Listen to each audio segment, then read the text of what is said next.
1080 120 fps handheld dan 4K 60 pas lagi di dock. Ini dia Nintendo Switch 2. Apa sih bedanya? Yuk kita bahas. Nintendo Switch 2 rilis 5 Juni 2025 dan akhirnya nih Pro dapat kesempatan buat review Nintendo Switch. Tapi sekarang kita unboxing dulu. Nah, ini dia boxnya. Desain boxnya kurang lebih mirip-mirip sama pas Switch pertama kali keluar ya. Langsung kita cek sulap ada apa aja isinya. Nah, kita udah keluarin semua yang ada di boxnya. Jadi kita emang udah keluarin switchnya sama Joy-Con-nya juga ya. Jadi kita dapat Joy-Con grip, kita juga dapat strap buat Joy-Con-nya, dan ini juga bisa dipakai buat mouse mode untuk si Joy-Con-nya juga ya. Kita juga dapat chargernya, yaitu charger C2C yang ini kecil banget ya chargernya ya. Kita juga dapat kabel HDMI yang katanya ultra speed guys. Jadi ini katanya kencang banget nih kabelnya nih. Dan yang pastinya kita juga dapat si Nintendo Switch 2 docknya ya untuk dipakai ke TV. Ini docknya ukurannya jauh lebih gede dari sebelumnya sama jauh lebih lebar. Tapi yang pastinya ini untuk mengakomodasi si ukuran Switch 2 sekarang ini juga. Sekarang kita masuk ke desainnya, dan jujur gue cukup suka sama desainnya. Desainnya itu lebih proporsional dan kelihatan better quality-nya. Bahannya itu pakai doff warna hitam, itu bagus banget dan premium banget. Lebih tebal tapi nggak terlalu kinclong kayak matte gitu.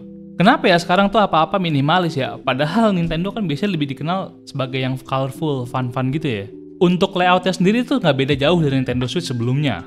Jadi yang udah familiar sama Switch nggak perlu mikirin tentang masalah memori lagi, karena ya kurang lebih sama sebenarnya. Cuman sekarang Joy-Con-nya lebih lebar ke bawah, ngikutin layarnya yang sekarang ukurannya 7,9 inch. Dari segi desain ya gue cukup suka sih. Untuk spesifikasinya emang belum ke-reveal secara publik walaupun udah rilis. Tapi katanya Nintendo Switch 2 itu menggunakan APU custom dari Nvidia, yaitu Nvidia Tegra T239. Dengan basis arsitektur grafisnya yaitu Ampere GPU.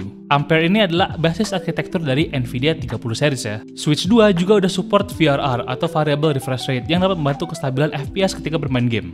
Untuk RAM-nya juga udah pakai LPDDR5X 12GB yang jauh lebih kencang dari LPDDR5 biasa tapi juga less power usage. Untuk baterainya udah pakai lithium ion 5220 mAh yang bisa tahan dari range 2 hingga 6 jam pemakaian tergantung loadnya. Untuk chargingnya kita udah coba dari 10% sampai 96% dan kurang lebih itu sekitar 2 jam. Jadi kalau misalkan dari 0 sampai 100% itu kurang lebih butuh 3 jam. Displaynya sendiri udah 1920x1080 atau 1080p dengan refresh rate yaitu 120Hz yang merupakan sebuah improvement yang sangat jauh dari Switch sebelumnya. Tapi sayangnya ini masih IPS, belum OLED. Jadi ya tau lah ya maksudnya gimana.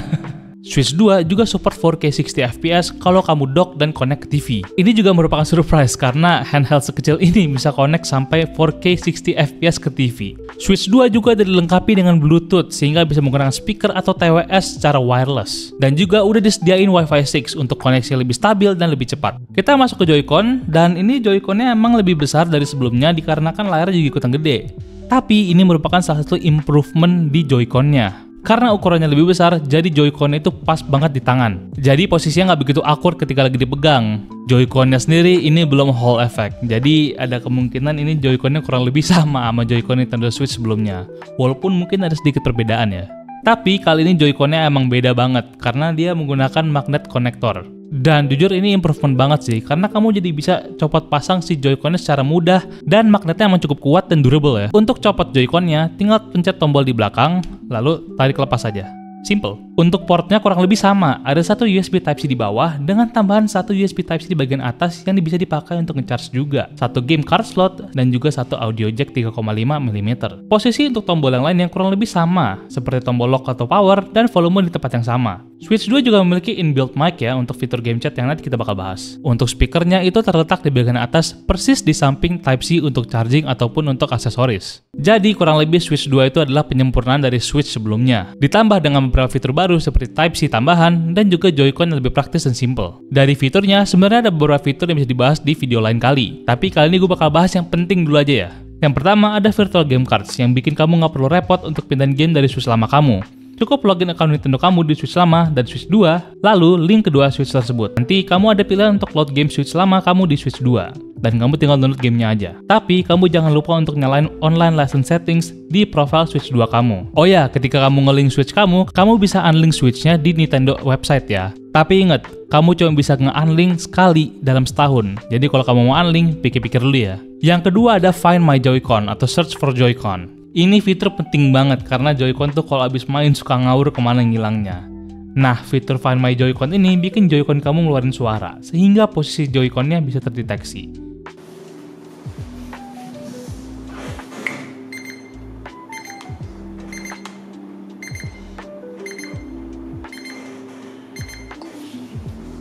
Jadi nggak ribet-ribet lagi nyari Joy-Con. Setelah bahas spesifikasi, desain, dan lainnya, pastinya kita harus ngetes gamenya. Kita bakal coba game yang ikutan bundling sama Nintendo Switch 2 yaitu Mario Kart World. Begitu juga kita bakal coba Street Fighter 6 dan juga Cyberpunk. Langsung aja kita tes gamenya ya.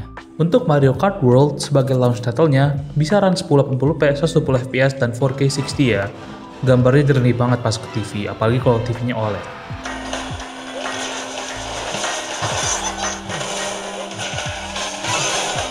Street Fighter 6 support 1080p, 60 fps di handheld, dan 4K 60 fps di TV. Untuk game fighting di handheld semulus ini mantep banget sih.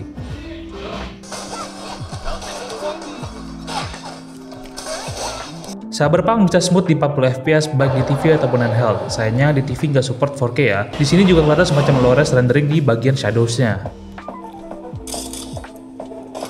Pokemon Scarlet dan Violet juga udah support 4K 60 di TV dan 1080p 120 fps sebagai salah satu game yang dapat patch ketika Switch 2 keluar. Monster Hunter Rise sayangnya tidak ada perubahan, masih 720p di TV ataupun handheld dan 30 fps.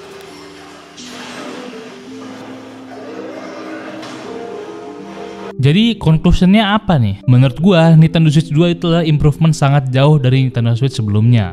Dari performance, portabilitas, comfort, dan juga experience. Dengan layar handheld 1080p 120 fps dan juga bisa 4K 60, Switch 2 menawarkan performance yang bisa nyaingin konsol zaman sekarang. Ditambah dengan ukuran sedikit besar yang justru bikin nyaman di tangan. Main handheld jadi jauh lebih nyaman. Lalu dengan adanya Bluetooth, kamu bisa pakai TWS atau wireless headphone untuk main gamenya. Dilengkapi juga dengan Wi-Fi 6 yang pastinya bikin koneksi kencang dan juga stabil. Tapi ada beberapa poin penting yang harus aku sampaikan nih. Untuk baterainya itu mengalami penurunan dalam battery life. Yang tadi di Switch 1 bisa 2 sampai hingga 7 jam, Switch 2 cuma mampu sampai 6,5 jam ketika low usage. Tapi untungnya durasi chargingnya nggak berubah, sekitar 2 sampai 3 jaman. Layarnya belum OLED tapi masih IPS di tahun 2025 untuk flagship konsolnya. Pastinya nanti ada versi OLED-nya, tapi ya why?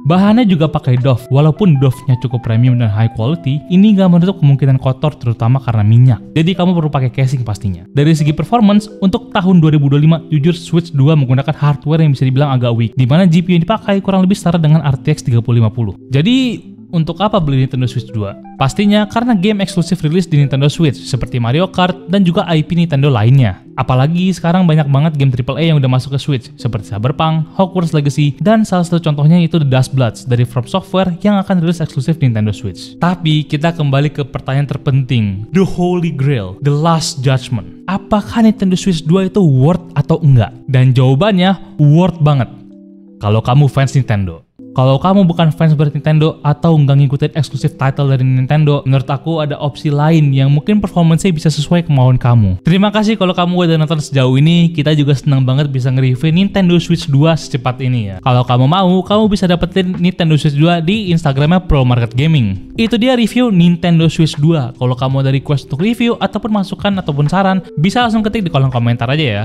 Gua Firza and see you in the next video. Bye-bye.